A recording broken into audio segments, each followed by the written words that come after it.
Hey guys, it's Jason with Keeping It Mobile. Today I've got the Samsung Galaxy Note 4, and this thing is a beast, both in size and in specs. With the screen measuring 5.7 inches at a resolution of 2560 by 1440, a Snapdragon 805 CPU, 3GB of RAM, an Adreno 420 GPU, and 32GB of storage. It's got all the power you need and then some.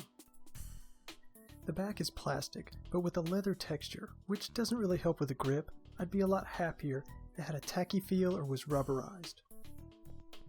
The sides are metal, but painted white, and you'll find the power button on the right side, while the volume rocker is on the left, although I really wish all the buttons were on the right side, as it would be a lot easier to use. Up top is the headphone jack, microphone, and one of my favorite features, the IR blaster. The S Pen is found on the bottom, along with the micro USB charging port, and is flanked by a pair of microphones. Located on the back is the speaker, a 16 megapixel camera with optical image stabilization, the LED flash, and the heart rate sensor. The sides are chamfered metal, and it digs into my hand when I'm holding it. That, plus a slippery back, made me buy a case, to not only make it more comfortable, but to also give me a better grip, because you don't want to drop this thing. Once you remove the back, you'll find something becoming quite rare these days, a removable battery weighing in at 3,220 mAh, and a micro SD card slot, which will hold up to a whopping 128 GB, as well as a micro SIM.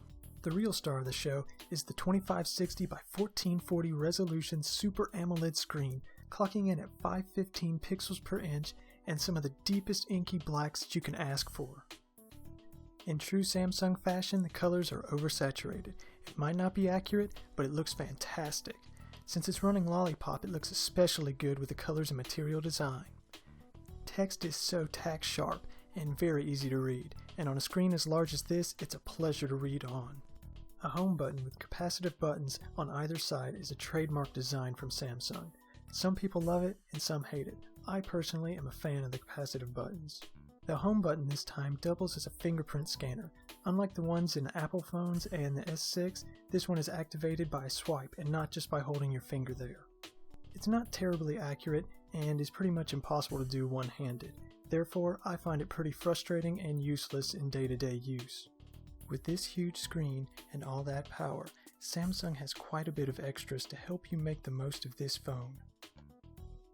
Things like multi-window, which are activated by holding down the back button and allow you to drag out 2 apps at once for use. So you can check your appointments on your calendar or even get directions for your next meeting. All of this without having to exit either app. Not all apps work though, just Samsung's and a select number of third-party apps. Another multitasking tool they've included allows you to use apps in windowed mode. Once on the screen, it presents you with an anchor point that is used to move it around or expand for more options, such as full screen or close. Some of these you can drag out. With others, you'll have to swipe down the corner diagonally. However, it usually takes me a few tries to get that. This is true multitasking, and that Snapdragon 805 and 3GB of RAM don't disappoint. Now, if you're looking for more customization, you're not going to find much.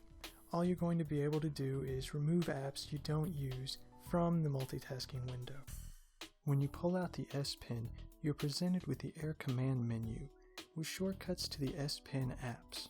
Action Memo gives you a digital post-it note to write yourself little notes or reminders.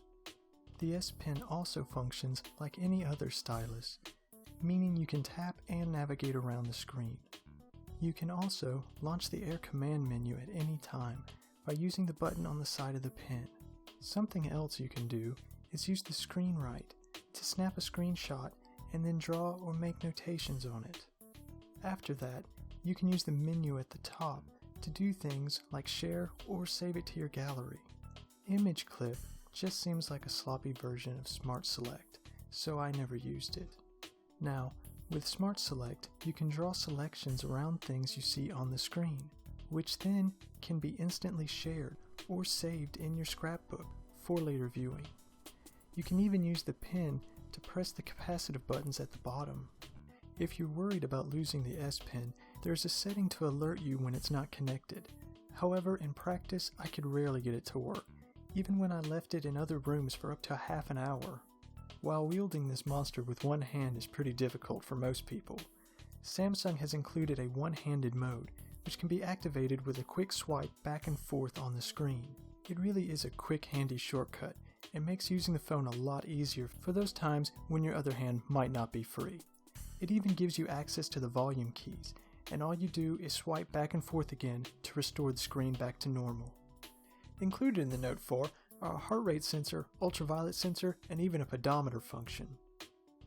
Using the S Health app, you can check things like your step count, track your sleeping, take measurements of your heart rate or ultraviolet levels.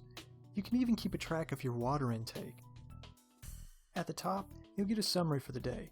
It'll even give you a look at how active you've been, as well as how many calories you've burned, distance you've walked, and amount of time you've been active. The bad news is this pedometer isn't that accurate. I took it for a few walks to test it out, and at best, when compared to my Fitbit, which is worn on the waist, it was 400 steps off, and at worst, it only counted about half the steps I took. Unless you just want a bit more motivation, this function is pretty useless to me if it's not going to be accurate. It also allows you to connect certain partner apps to help keep track of your fitness, as well as use some other devices to track your fitness. Most seem to be from Samsung, but there are a few other brands in there. Disappointingly though, you won't find Fitbit, which would be a lot more accurate at counting your steps or any Android Wear devices. The heart rate sensor is located on the back next to the camera flash. You'll have to hold your finger there a while it pulses a red light to count the beats per minute. It asks you to stay still and not speak. It can be a little finicky sometimes, and you can also take a while to get the reading. I compared it to the one on my Moto 360 though, and the readings were both pretty similar. The UV sensor is pretty unique, and it's cool that you can actually test the ultraviolet radiation with your phone. It gives you recommendations after it measures, like wear protective clothing or sunglasses, apply sunscreen, avoid bright surfaces. Really, this is all common sense, and I didn't find it very useful, more like a party trick you can just pull out. While it's a beautiful app, I didn't find it or the features all that useful. I'm sure some will, but in the end, it just didn't add much value to the phone for me. Here is one of my absolute favorite features, a universal remote built into your smartphone. This puts that IR blaster at the top to work, and Samsung has included a full-featured app to help you watch TV. It has suggested programs and a full TV guide built in. You can set up profiles for different rooms, and adding devices is very simple. No more looking for the remote when you walk into a room. With this, you're the master of any TV in the house. It would be amazing if only the included app didn't also serve you up ads within the app, or send you notifications to watch things on TV you not only didn't set notifications for, but have no interest in watching. While the new flagships have already been released this year, upping their camera game, this 16 megapixel Sony-made sensor with optical image stabilization is still one of the best cameras you can get on Android.